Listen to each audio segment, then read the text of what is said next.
क्या कहेंगे आज के मैच के बारे में? अच्छा, जब से ड्राफ्टिंग हुई थी तो मुल्तान सुल्तान के ओनर कहते थे कि हम ऐसा कॉम्बिनेशन बनाएंगे, हमारा बेस्ट स्पिन अटैक होगा, हमारी बॉलिंग ऐसी होगी।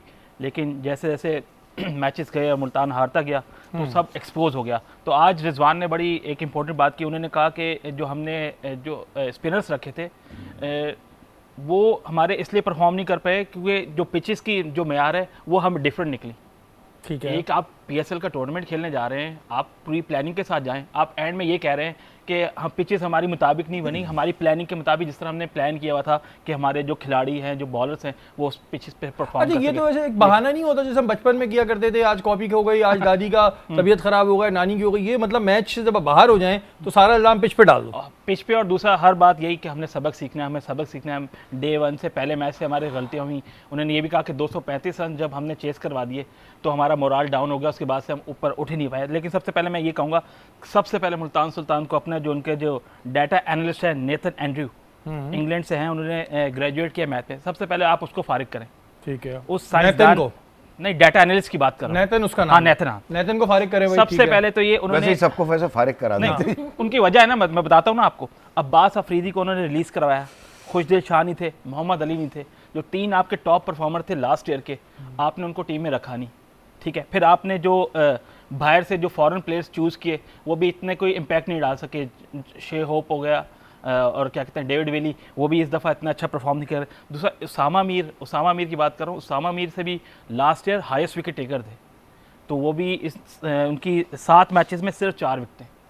ये तो परफॉर्म नहीं कर सका ना। हाँ, तो उसामा वो- मीर नहीं, अब तो वो लेग स्पिनर है, रिजवान बता लेग रहा है ना। स्पिनर के लिए तो कोई भी पिच जो है वो करामत हो सकती है, तो उसमें पिच का कोई अमल दखल नहीं है। अगर सिर्फ बॉलिंग नहीं हो रही, वो शॉर्ट पिचेस कर रहा है या फुल टॉसेस कर रहा है, परफॉर्मेंस नहीं दे पा रहा। परफॉर्मेंस नहीं दे पा तो रहा। रिजवान फिर ये एक्सक्यूज कह रहे हैं ना कि भाई हमने कुछ और प्लानिंग की थी, आप कह आगे रहे हैं पेपर की तैयारी कुछ और की थी, पेपर कुछ और आ गया। आप कह रहे हैं नेतन की गलती नेतन है। की गलती है। दूसरा जो देखें, जिस चीज में ओनर्स की इनपुट आ जाए ना ज्यादा, तो वहां से फिर तबाही होती है।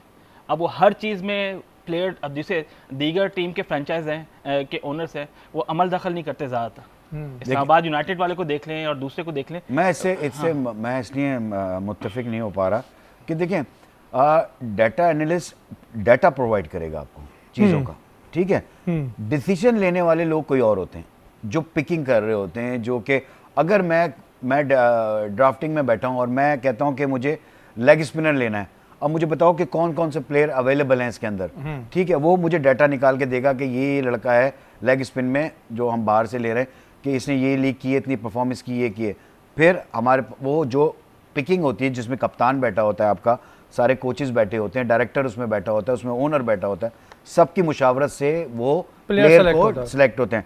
डाटा एनालिस्ट का काम होता है डाटा प्रोवाइड करना, दैट्स ऑल, और उसका कोई काम नहीं है, उसका कोई इम्पोर्ट नहीं होता। मतलब नहीं, मैं जो कहना चाह रहा हूँ आप, क्योंकि मैं सिलेक्शन कमेटी में बैठा हूँ, सिलेक्शन कमेटी में हमारे साथ एक डाटा एनालिस्ट बैठा होता था। अगर हम किसी प्लेयर के ऊपर शिजरा देगा, हाँ, अब हम किसी प्लेयर के ऊपर फंस रहे होते थे, जहां पर कहीं किसी प्लेयर पे टाई पड़ रही होती, हम डाटा एनालिस्ट को कहते थे दोनों की 3 साल की परफॉर्मेंस निकाल के बताओ, व्हाइट बॉल से भी रेड बॉल, ये कहते हैं। लेकिन काम जो होता है वो सिलेक्टर्स का होता है और जो मैनेजमेंट बैठी होती है उसका। मतलब आप ये कह रहे हैं कि डाटा एनालिस्ट सिर्फ आपको शिजरा दे सकता है, ये रेकमेंड नहीं कर सकता कि इसको लो, इसको नहीं लो। ठीक है, वो रेकमेंड बोल सकता है कि ये अच्छा है, लेकिन डिसीजन आप इतना ही कर सकता है वो। हाँ, डिसीजन आपका है। महमूद इनपुट तो होता है, फिर आप फिर मैनेजमेंट नहीं, डिसीजन नहीं डिसीजन, यस, ये आप बोलें मैनेजमेंट को उसको फारिग करें। आप ये बोलें कि उनकी जो नेतन को क्यों करा दिया फारिग? भाई अभी रुक जाओ, नेतन को नहीं करना फारिग, अभी नहीं करना, हो ही जाएगा। मैं ये कह रहा था कि उनके जितने जो भी है, उनके जो पिक करने के लिए जो ड्राफ्टिंग में बैठे हुए थे, जिसमें रिजवान भी था, उनके ओनर भी थे, उनके कोच भी थे, उनके असिस्टेंट कोच भी थे, सारे बैठे हुए थे। सारी चीजें करने के बाद डिसीजन तो पिकिंग कौन कर रहा था? वहां पे कौन पिक कर रहा था?